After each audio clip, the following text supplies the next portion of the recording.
सभी देशवासियों को नववर्ष 2024 की हार्दिक शुभकामनाएं। नूरुल हसन, ग्राम प्रधान, रमपुरा माफी, विकास खंड, भोजीपुरा, बरेली। आजाद नेशन न्यूज, पैनी नजर, हर खबर।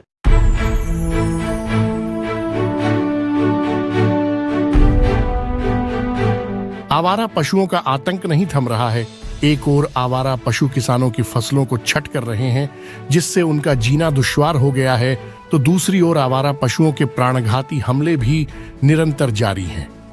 नवाबगंज तहसील के ग्राम क्योल्डिया में एक खूंखार आवारा सांड ने एक बुजुर्ग किसान को पटक पटक कर मार डाला। ग्रामीणों ने इस संबंध में पैनी नजर सामाजिक संस्था की अध्यक्ष एडवोकेट सुनीता गंगवार को सूचना दी। सूचना पर संस्था अध्यक्ष गांव पहुंची और ग्राम में मृत बुजुर्ग के परिवार से मिलकर संवेदना व्यक्त की।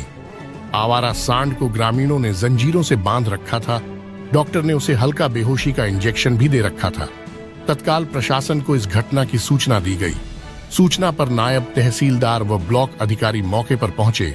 सुनीता गंगवार ने दोनों अधिकारियों से इस खूंखार सांड को गौशाला तक ले जाने के लिए बात की, तो ढीला ढाला रवैया दिखाते हुए अधिकारी नजरें बचाकर निकल गए और वह अर्ध बेहोश खूंखार सांड ग्राम प्रधान के हवाले करके चले गए।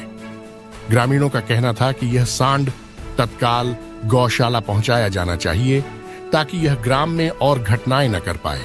ग्रामीणों ने बताया कि इस खूंखार सांड से सभी ग्रामीण परेशान हैं। इस सांड ने पहले से ही गांव में आतंक मचा रखा है। सुनीता गंगवार ने कहा कि ग्रामीण क्षेत्रों में आवारा पशुओं द्वारा इस तरह की घटनाएं होना आम बात हो गई है। कई इस तरह की घटनाओं को देखा गया है, लेकिन शासन व प्रशासन कानों में तेल डालकर इसे सुन रहा है। जब भी कोई सांड द्वारा ऐसी घटना होती है तो प्रशासन को गौशालाएं ढूंढनी पड़ती हैं और चुनाव के समय नेता गौशालाएं बनवाने की बात कहते हैं, जनता से वादा करते हैं, लेकिन आवश्यकता पड़ने पर गौशालाएं कहां गायब हो जाती हैं, ये आज तक किसी को नहीं पता चला। ये प्रदेश की एक बड़ी समस्या बन चुकी है। किसान दोहरी मार झेल रहा है। किसान को अपनी जान और खेत दोनों बचाना मुश्किल हो गया है। रात रात भर किसान खेत रखा रहा है, उसके बाद भी उसकी फसल नहीं बच पा रही है। किसान की स्थिति बद से बदतर होती चली जा रही है।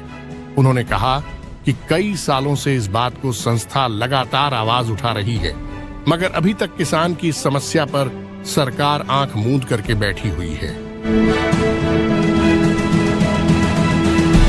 सुबह 5 बजे मेरे पास फोन आया है, गांव से ही फोन आया है कि एक सांड ने एक व्यक्ति को, नमाज पढ़ने जा रहे थे, बुजुर्ग इंसान थे और वो डेली अपने रूटीन के हिसाब से जा रहे थे और उनको गली में घुसा हुआ एक सांड था जो बस्ती के बीच में था।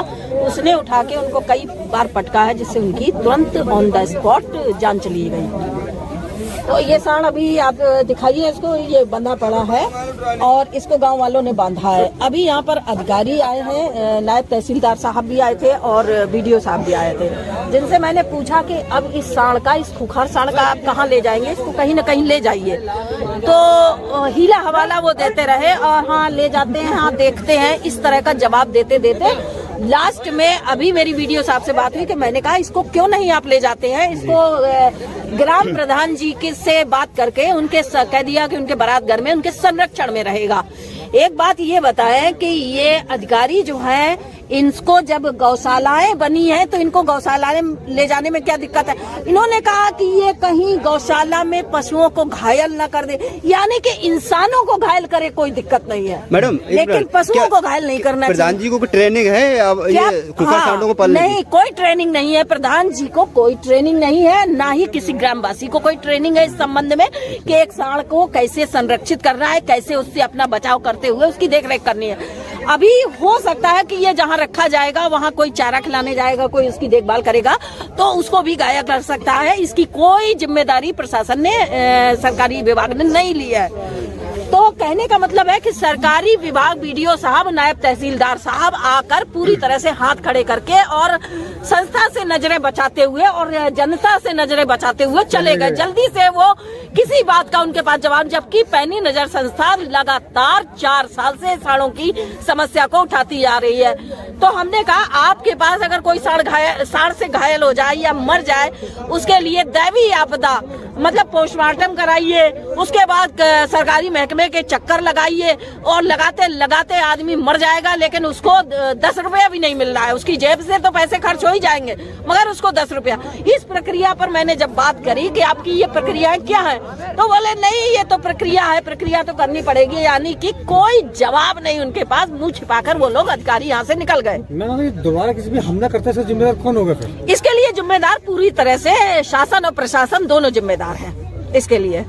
और ये पूरे लगभग पूरे प्रदेश की समस्या बन चुकी है। उत्तर प्रदेश में ये आवारा सांड गायब है। अच्छा हाँ, अभी मैंने एक सवाल और पूछा, उन्होंने कहा कि ये गांव वालों की एक रटा हुआ जवाब है, जो कि अगर आप किसी बीजेपी समर्थक से बात करेंगे और या सरकारी कर्मचारी से बात करेंगे तो वो एक ही रटा जवाब देगा कि ये किसानों की बनाई हुई समस्या है। भाई इसे किसान ने कैसे बनाया? किसान गाय पालेगा, हर साल गाय अगर एक बछड़ा देती है तो क्या वो हर साल एक सांड को अपने घर में बढ़ाता हुआ पालता रहेगा? क्या सांड पाल सके? इस पर बीडीओ साहब पूरी तरह से मौन हो गए। मैंने कहा सर, अगर आप गाय पालते हैं और आपके घर में हर साल एक बछड़ा तैयार होता है, एक सांड तैयार होता है, तो क्या आप 10 साल में 10 सांड पाल लेंगे? क्या खूंखार जानवर को घर में पाला जाता है? नहीं पाला जाता है। बीडीओ साहब के पास कोई जवाब नहीं था, वो मौन होकर चले गए। इसलिए किसी को भी ये जवाब देने का अधिकार नहीं होना चाहिए कि ये किसान ने छोड़ रखी है, क्योंकि इन पशुओं की उपयोगिता पूरी तरह से 0 हो चुकी है। पशुधन जो होता है, किसान का पशुधन था जिससे उसे आय प्राप्त होती थी, लेकिन आज इन सांडों से उसकी आय खत्म हो रही है। आय प्राप्त करना तो सरकार को, अगर वाकई सरकार हितैषी है, किसानों के हितैषी है और इन पशुओं के हितैषी है, तो इस जानवर को उन्हें किसी न किसी उपयोग में लाना चाहिए, इसकी उपयोगिता को बढ़ाना चाहिए, ये काम का बनाना चाहिए, तब तो किसान इसे पाल सकता है। अन्यथा इन खूंखार सांडों को किसान नहीं पाल सकता है। पहले इन्हें बैल के काम में आते थे, खेती में काम आते थे, वो बैल बना दिए जाते थे, तो ये इतने खतरनाक नहीं होते थे। अब ये पूरे छुट्टा हैं और ये घूम रहे हैं, तो ये जान और माल दोनों के खतरे के लिए खतरा बन चुके हैं। नमस्कार, आप देख रहे हैं आजाद नेशन न्यूज। अगर आप हमें YouTube पर देख रहे हैं तो हमें सब्सक्राइब करें, बेल आइकन को दबाना न भूलें, ताकि हमारी खबरों की लेटेस्ट अपडेट आप तक पहुंचती रहे। वीडियो पसंद आने पर लाइक करें। अगर आप हमें फेसबुक पर देख रहे हैं तो लाइक और फॉलो करना न भूलें। देश दुनिया की तमाम खबरों के लिए विजिट करें हमारी वेबसाइट www.azadnationnews.com।